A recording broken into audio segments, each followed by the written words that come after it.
අපි බලමු එහෙනම් ඊළඟට මම සාකච්ඡා කරන්න යන්නේ හැම පේපරේම කියන්නේ හැම අවුරුද්දකම අනිවාර්යෙන් එන්න තියෙන මේ MPV calculation එක කියන්නේ net present value calculation එක. ඉස්සෙල්ලම බලමු 2024 ගාන කොහොමද MPV හදන්නේ කියලා. කාණ බලුවොත් කාණ කියන්නේ ප්‍රධානාංක පහු CV the power right PLC is evaluating an investment proposal to manufacture product ELO, which has performed welding test marketing trials conducted recently by the company's research and development division. The following information related to this investment proposal has now been prepared. තෝරන මේ investment එක ගන්න details තමයි. අපිට දීලා තියෙන්නේ investment එක initial investment එක තියෙන මොකක්ද ප්‍රොෆයිල්. ඊට පස්සේ selling prices, variable operation cost, fixed cost තුනක් මේ ටික දීලා තියෙනවා. ඊට පස්සේ the marketing division has provided the following demand forecast as result of its test market trials. ඊළඟට අවුරුදු 4ට අදාළව කොච්චර යුනිට්ස් ගන්නත් මේ ප්‍රීවියස් වන් කියන එකෙන් පිළිගන්න අපේ මාකටිං ඩිවිෂන් එක ફોrecast කරලා තියෙනවා. ඊට පස්සේ කියන්නේ ඒ තියෙන්නේ ඒ ફોrecast unit is expected that all units of product PL1 will be sold in line with the company's policy of keeping no inventory of finishing goods, no terminal value, considering scrap elements expected at the end of when production product PL1 is planned for investment appraisal purpose. PLPX uses a nominal discount rate of 10% year and target required on capital employees of 30% with no taxation. හරි. මෙයා කියන්නේ වද මෙයාගේ කියන්නේ required ගන්න තමයි 130 කියන්නේ. එතකොට අපි බලමු අපි කොහොමද ගන්න හදන්නේ ඉස්සෙල්ලම මෙයාගේ net present value හොයන්න කලින් මේ අවුරුදු වලට දාලා annual cash flows ටික අපි හොයාගෙන ඉන්න ඕනේ. ඒක cash flow එක කියන්නේ අපි මොකක් හරි investment එකකට දාලා ඒ අවුරුද්දට දාලා ආදායම් ටික මේ අවුරුද්දට දාලා ඊළඟ ටික අඩු කරා අපිට එන ගාන. එතකොට මේ අවුරුදු 4කට දාලා ඉස්සෙල්ලා අපි cash flows ටික හොයාගෙන ඉන්නවා. cash flow එක ගන්න. අපේ මේ ප්‍රොඩක්ට් එකේ selling price එකෙන් ඉස්සෙල්ලාම variable cost එක අඩු කරගෙන ඉන්න ඕනේ. මොකද දැන් cash flow එක ගන්න ආදායම් වේදම් ටික අඩු කරගන්න. ඒක selling price එක ඉස්සෙල්ලාම අපි variable cost ටික අඩු කරගෙන ඊට පස්සේ අපිට contribution per unit. ඊපස්සේ අනිත් contribution එක ගන්න contribution එක අපි කරනවා total unit ගන්න. කියන වෙන forecast කරපු ගන්න. එතකොට අපිට එන total contribution එක. ඊට පස්සේ total contribution එක අපි අඩු කරනවා. ඒ අවුරුද්දට අදාළ fixed cost එක දීලා තියෙන ලක්ෂ 7000 කියලා. fixed cost එක අඩු කරනවා. ලක්ෂ 7000. එතකොට අපිට එනවා ඊයේ වන්ට දාලා annual cash flow එක 1,60,800යි. ඊයේ 2ට දාලා 6,89,800. year 3 දාලා 13,03,500. year 4 දාලා 3,80,500. ඊට පස්සේ මෙයා කියනවා මොකද nominal discount rate එක 10 කියන්නේ. ඒ කියන්නේ මොකක්ද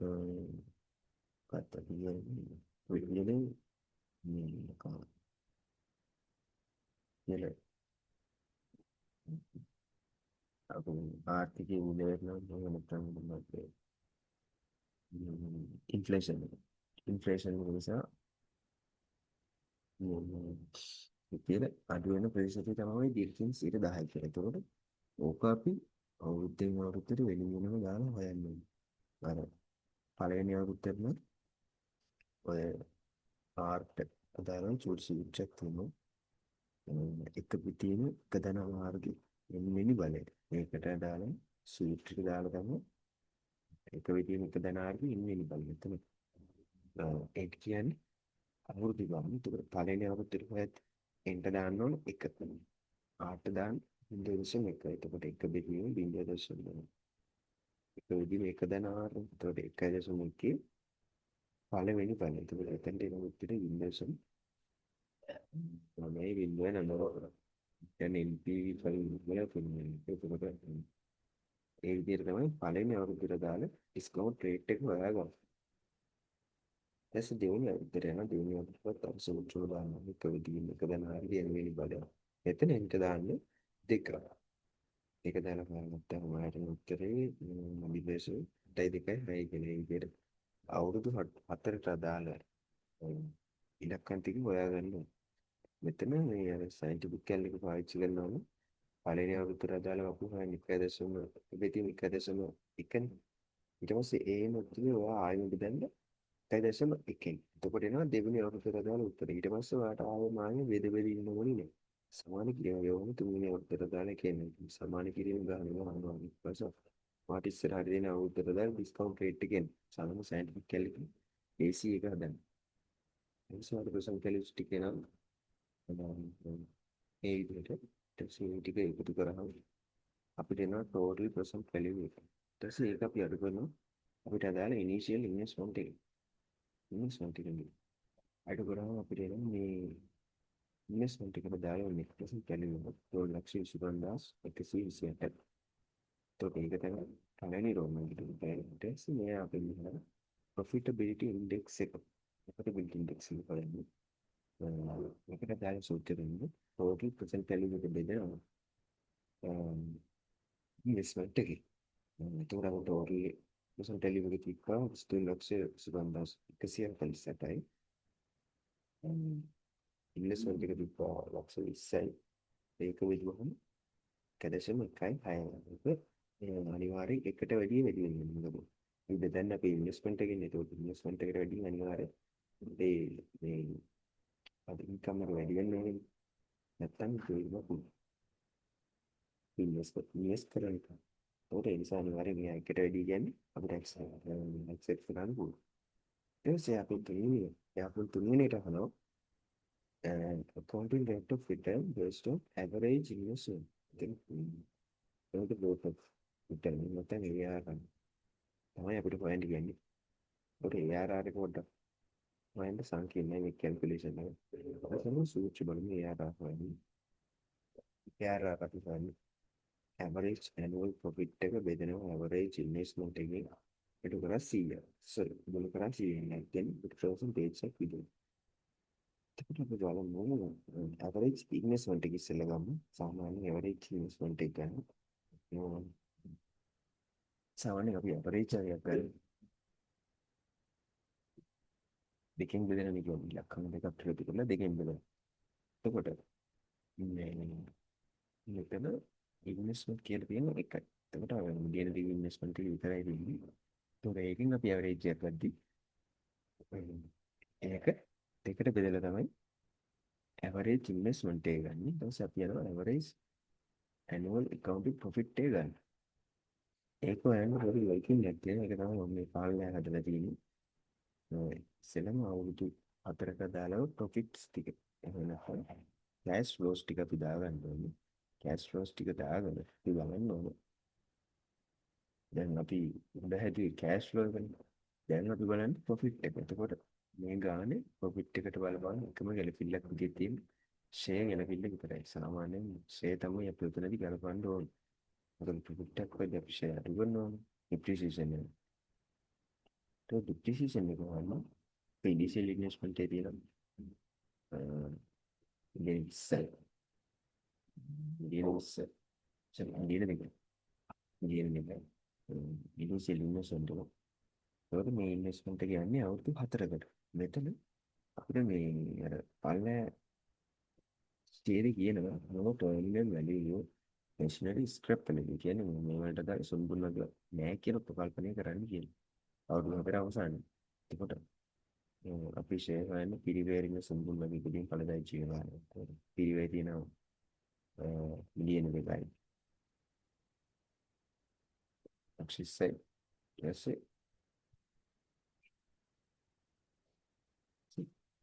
මිලියන දෙකයි ඊට පස්සේ මේ සම්පූර්ණයක් නෑ. ඵලදායි ජීවිතය අවුරුදු 4යි. එතකොට 2007 සෑහෙන අවුරුද්දකට දාලා 500යි මත ලක්ෂ 5ක්. එතකොට අවුරුදු 7කට දාලා ප්‍රොෆිට් වුණේ මේ ඩිප්‍රිසියේෂන් ටික අඩු කරන්න ඕනේ. ප්‍රොෆිට් තුනක් ප්‍රොෆිට් එක එන්නේ ඊට පස්සේ අර කෑෂ් ෆ්ලෝ එක සෙලර් අඩු කරගන්න ඕනේ. ඒක පළවෙනි අවුරුද්දට දාලා අපේ නෙට් ප්‍රොෆිට් එක එනවා 6,800. දෙවෙනි අවුරුද්දට දාලා 1,16,600. තුන්වෙනි අවුරුද්දට දාලා 8,00,000. 3,500. හතරවෙනි අවුරුද්දට දාලා වෙන්නේ මයිනස් නැත්නම් අලාභයක් 1,17,400. එතකොට ඔය හතරේ පල්ලෙහාට එකතු ගන්න. අර 1,17,400 අපි අඩු නොකර ඉන්නේ නැහැ. ඒක අනිවාර්යෙන්ම අඩු කරන්න ඕනේ. මොකද ඒ ආරාමයක්. ඒක අඩු කරාම අපිට එනවා 9,42,600. ඊට පස්සේ අපි ඇවරේජ් එකක් මෙතන ගන්න. අවුරුදු 4ක් තිබ්බොත්. ඒ නිසා මේවා වෙනවා 4. එතකොට වෛද්‍ය සුළු කරලා සංගීත ගුණ කරලා ගත්තම අපිට එන්නේ 23.5ක් වෙයි. අපේ එක්ස්පෙක්ටඩ් ලෙවල් එක 30යි. ඒකට අපි අනිවාර්යෙන් මෙතන අපේ recommendation එක ලියන්න ඕනේ. Since the required rate is not achieved, this investment can't accept. Yeah, අනිවාර්යෙන් මොනවද කරලා කොහොමද දාන්න.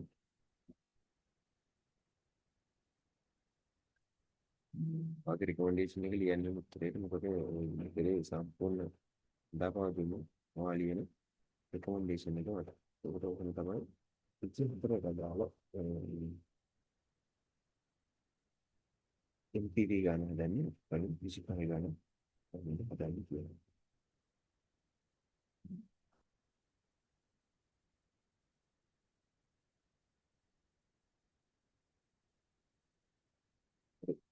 සිපහේ කොටස් දෙකක් තියෙනවා. සිපහේ ප්‍රධාන හතරේ කොටස සෙල්ලම දුන්නා.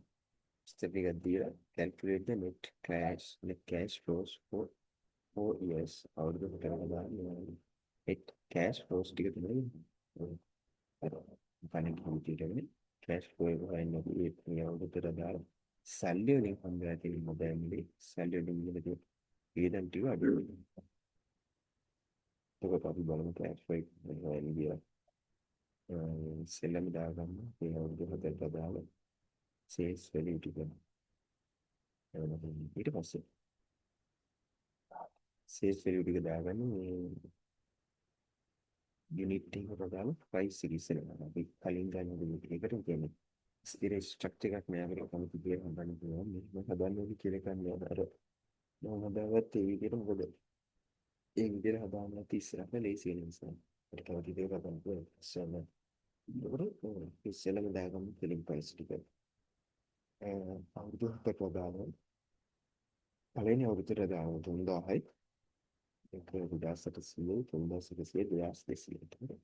ඒවට දාන variable cost එක අපිට ගාන දීලා තියෙනවා.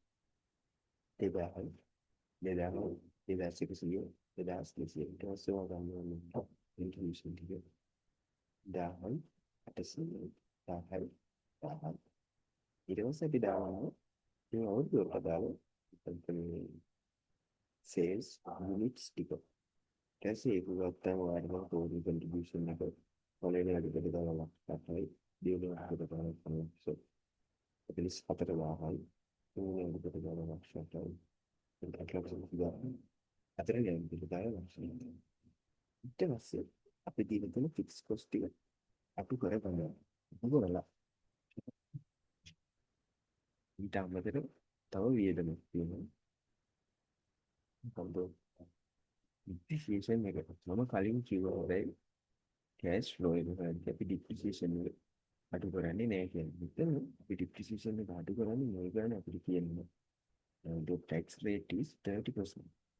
මෙයා 130 tax ගෙවන්න ඕනේ මෙයාගේ profit එක මත. එතකොට profit එක අඩු කරලා පෙන්නන්න තමයි අපි depreciation එක මෙතනදී අඩු කරගන්න. ඒ තමයි මම depreciation කියන වෙනම අඩු කරගන්න.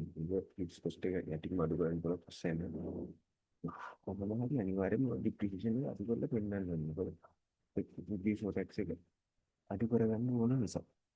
එතකොට fixed cost එකයි depreciation එකයි ඒවා මෙතනදී ඔක කරන්නේ. fixed cost එක අපිට ගන්න දීලා තියෙන depreciation එක මේකට දාලා ඉන්වෙස්ට්මන්ට් එක මිලියන එකකට එතකොට අවුරුදු 4යි මෙයාගේ අන්තිමේ මේ පරදේශීය කාලය ඔයාගේ හොඳම නෑ එතකොට මිලියන බෙදෙන 7යි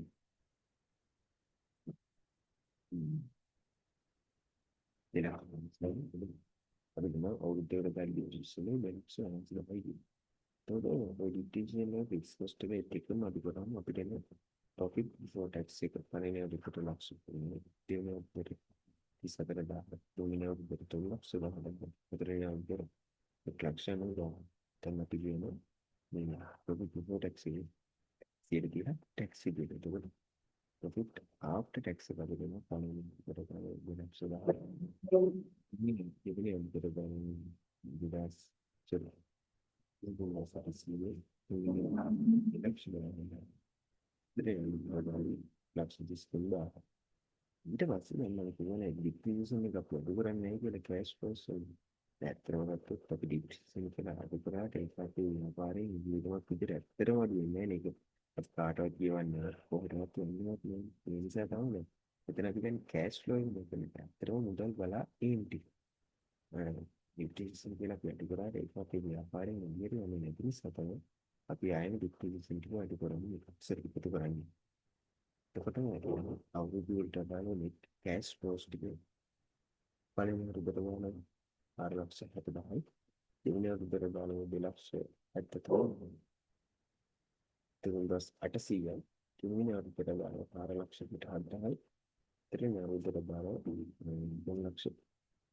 3,03,000යි එතකොට ඒක තමයි සිපහන ඊට අදාළව ගන්න හදන්නේ ඉවන්නේ සීට අදාළව ගන්න මොනවද හදන්නේ කියන්නේ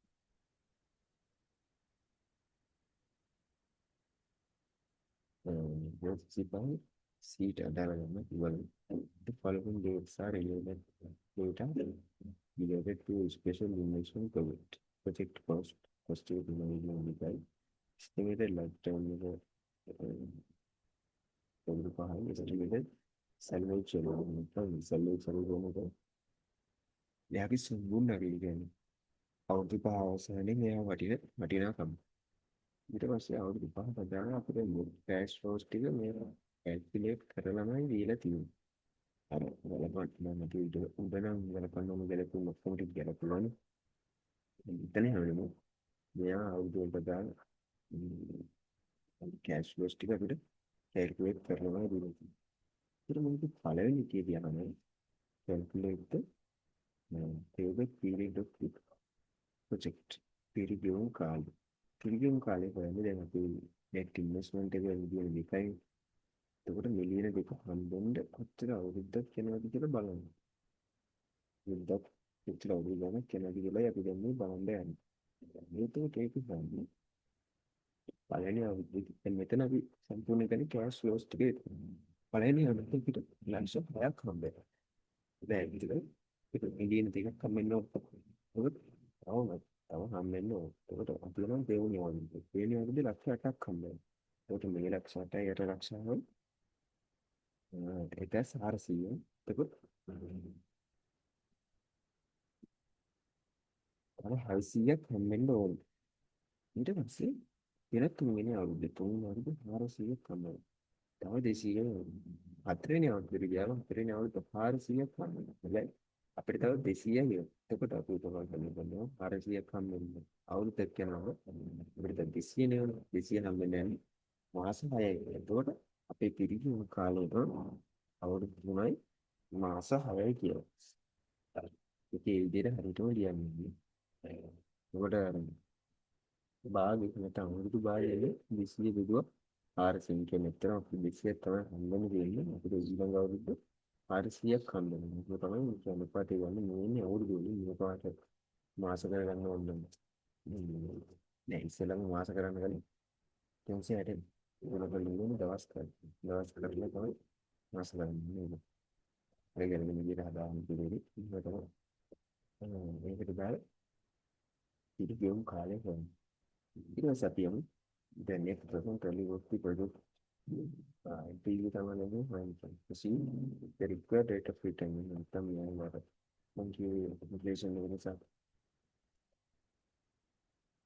ඊළඟේ ආපුවම ප්‍රතිශත 10%යි. ඒකට මෙයාම 1% වැලියු එක වගේ. අපිට කෑෂ් ලොස් ටික මෙයා කැල්කියුලේට් කරලා දීලා විතරයි කරට ආය අමුතියෙන් හොයන්න දෙන්න. ඊට පස්සේ අපි දාගන්නවා අවුරුදු 5ට අදාළ කෑෂ් ලොස් ටික පල්ලෙහාට. ඉස්සෙල්ලාට දාලා ඩිස්කවුන්ට් රේට් එක හොයාගන්නවා. ඩිස්කවුන්ට් රේට් එක හොයන්නේ.